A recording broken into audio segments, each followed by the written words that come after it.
the only thing I have like somewhat of a against is the them boys like or the quotations or the historical what's content. your contention like, with it? I feel like it's a little too controversial / divisive. Like, I mean, it's you. I understand it, but damn, with the goal of trying to gather as much people as possible to like, empower dudes and empower just individuals in general. Like, don't you think that's going against it a little bit with like the over controversial content? Is there a particular thing within it that you're worried about, or is it just in general, like the entire? In general, nothing too crazy. Because I also fuck with your true crime shit. That's amazing. But like I don't know. I just feel like it's a little bit too divisive for. Okay, I understand that. So you have a kind of an issue with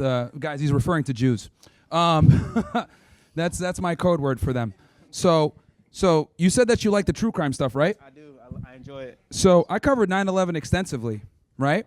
Now, people would think commonly that some dude in a cave named Osama bin Laden somehow masterminded a terrorist attack with another guy named Khalid Sheikh Mohammed, the uncle of Ramzi Youssef, and they were able to successfully pull off the most damaging and worst terrorist attack in U.S. history. When that's the official narrative, right? That came out, I think, in 2004, 2005, which Al Qaeda was definitely involved, right? I'm not one of these like crazy conspiracy theories theorists that's going to tell you, oh, it wasn't Osama. No, it was him. They did plan it. But I think to not identify the other participants in 9/11 would be not true to the crime, right? It wouldn't be true crime because I'd be lying to you. And I think we've been withholding certain things, and I stand for truth, whether it's through women, history, geopolitics, whatever. There was absolutely a Zionist entity involved in 9/11, and they've done everything in their power to withhold that information from people. We found out recently that JFK, when he was assassinated, Israeli intelligence was involved. We're finding out with RFK the same thing, and they've held these documents for 60, 80 years. I wonder why. So with 9/11, and I can quickly go through it if you guys want me to, but there was you guys want me to? Yes. All right. Yeah. Let's go through it. I can already see some. Okay, Shaniqua in the back is mad. Don't worry, we'll get to you next. We'll talk about watermelon and fried chicken here in a second. So, the Kool-Aid assassins in the back. So let me kind of go through it, right? Because I see what you're saying. You're saying like, hey, this topic is very dangerous. It could get you banned. I understand your perspective, but what I'm going to share now, I guarantee most people here don't know, and they don't know because people don't talk about it because it's been suppressed. So on 9/11, the day of 9/11, there were 5 individuals that were on top of an apartment complex out in Jersey City, if I'm not mistaken, or Hoboken, one of these places right over the river. And they were there at about 8 o'clock in the morning, about an hour prior to the towers being hit. And what ended up happening was when the first tower got hit, they started celebrating and dancing, these 5 individuals. A woman is looking out to the towers with her binoculars, and she sees these 5 individuals dancing in front of a van. Well, that's weird. Why are these guys celebrating as the towers are on fire? And I'm not just talking about dancing. Like, these dudes are moonwalking. Like, they're doing some Michael Jackson type shit, right? They're going nuts, right? That's why she was able to see the commotion. So she calls the police because she thinks that's kind of weird, and they look Middle Eastern. So the police catch up to them. She gives out the description of the van and the license plate. Police catch up to them, and they stop them. When the officer approaches the car, guy gets out immediately. We are not Palestinian. Those are your enemies, right?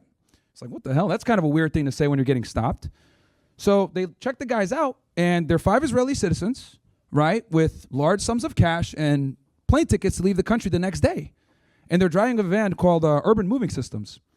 It's like, this is weird. So they call the FBI. FBI bring these guys in. They run their names through their databases. They find out that 2 of them have ties to Israeli intelligence. Well, that's weird. These guys were there an hour before the towers hit. They're dancing and celebrating. And then they asked them, hey, did you guys have prior knowledge that this was going to happen? They said no, but they got polygraphed and they were lying. And then they end up holding those guys in jail for about 70 days, immigration custody. And then ended up getting deported, getting sent back to Israel. And they went on a talk show, and they admitted that they were there to document the event, right? Which means they had foreknowledge that the towers are going to be hit. Now, that's just one component. That doesn't account for a bunch of other Israeli art students that were caught all across the United States spying across government buildings. The DEA wrote a whole memo about it, where these Israelis were behaving like art students to get access to the buildings and being interns, and they end up getting caught up in aspiring as well. And this is all leading up to 9/11.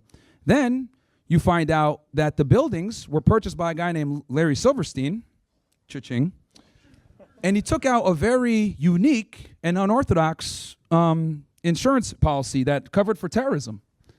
And then Building 7 went down in a perfect controlled demolition style, nice and even, and it never got hit by a plane. That was one of the small towers on the side of the World Trade Center. That went down randomly. And then witnesses on the ground said that they heard a bunch of bombs, right? They heard bombs. The firefighters that were there on the scene. Then it gets more interesting. And this is something that a lot of people don't know, and I'll share this with you guys. Shout out to my guy, Ryan Dawson. He talks about this in detail. You guys should go watch the documentary Empire Unmasked, where he covers all this. I'm summarizing a lot for you. Another group of Israelis were caught out in Tennessee, if I'm not mistaken. And they were arrested as a part of a document benefit fraud conspiracy. On one end, you're like, oh, okay, these guys have fraud documents, whatever. Well, they find out that those guys were intelligence as well, and it gets crazier.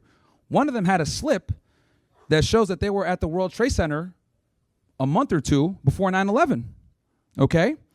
And there was a woman that was going to testify against them that at the DMV, because she worked at the DMV giving these guys fake licenses and stuff like that. She was going to testify against them on behalf of the FBI. Before she went to court, she ends up dying in a fiery car crash all of a sudden, randomly, right? Keep in mind, Mossad has the most complete assassinations of any intelligence agency in the world. That's the CIA functional equivalent for Israel. So you have this witness that's dead. You have these guys that were in the World Trade Center prior that are Israeli intelligence.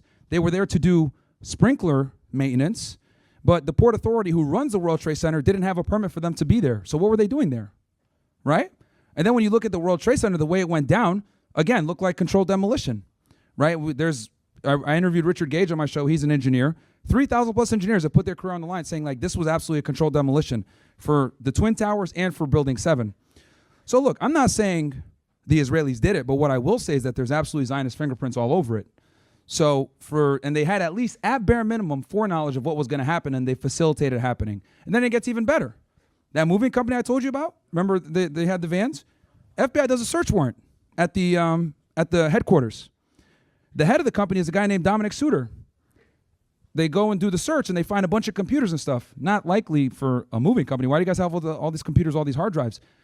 So they call Dominic Suter. Hey, man, we want to bring you in for an interview. What does he do? Flees to Israel. Dude turns into Goku, instant transmission. Right? Gone. He went to Israel. To this day, they still don't have him. And then on top of that, those guys filled those polygraphs like I mentioned before. And it's just fingerprints all over the place, man. And this is stuff that no one, like, they kept this stuff classified for a very long time.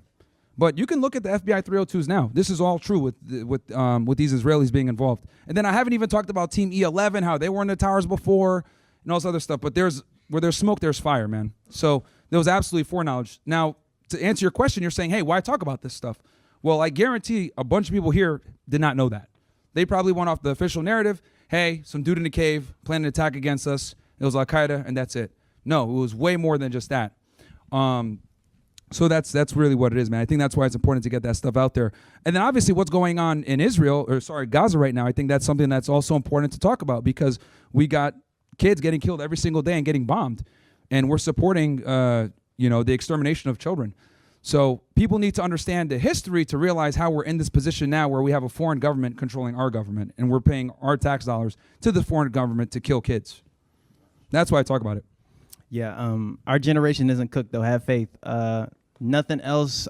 Just keep up the work, I guess. People are going to hate you because they don't understand. No. Like, when you come at certain information with an emotional attachment, you're not going to be open to, like, understand specific views. So they'll hear you say some, they'll hear you say, oh, women deserve less. And then they're like, what the fuck did this nigga just say? The women deserve less. But then when you really break it down and you get your point of view, you don't have to agree with the person. But I don't think it's genuine and good faith to come at them like a negative and just throwing insults. Like, you gotta honestly just give your specific just give your feedback and then try to get a dialogue going so you can get some gears turning. Yeah, but see, you got to remember that assumes that people on the left have critical thinking skills and or can control their emotions. They typically don't. They spurg out and get wild. they protest, they get loud, whatever. So they don't want to have conversations. Keep in mind that like censorship is like a liberal thing. They're totally pro censorship. They don't want to have discussions because they know that we got the truth on our side. So. All right. Well, nice meeting you, bro. No, pleasure, man. Safety. Hey, so we provide more value than anus and reach. I see. Most definitely. Like, I don't know. Whenever I think it was the first attack they did put me on, and I was against your ass. I'm not gonna lie, cause I'm like, but then I'm like, this nigga actually spitting some shit. Hey, I've said it before, man. Anus and reach aren't gonna help you become better, man. They just give mindless content to entertain, but they don't help guys improve. So my goal is to not just identify the problem, but also to solve it. Yes, sir. All right. Hey, man, thank you. And thanks for that question. It let me go into the 9/11 thing, which I always love talking about that stuff. So.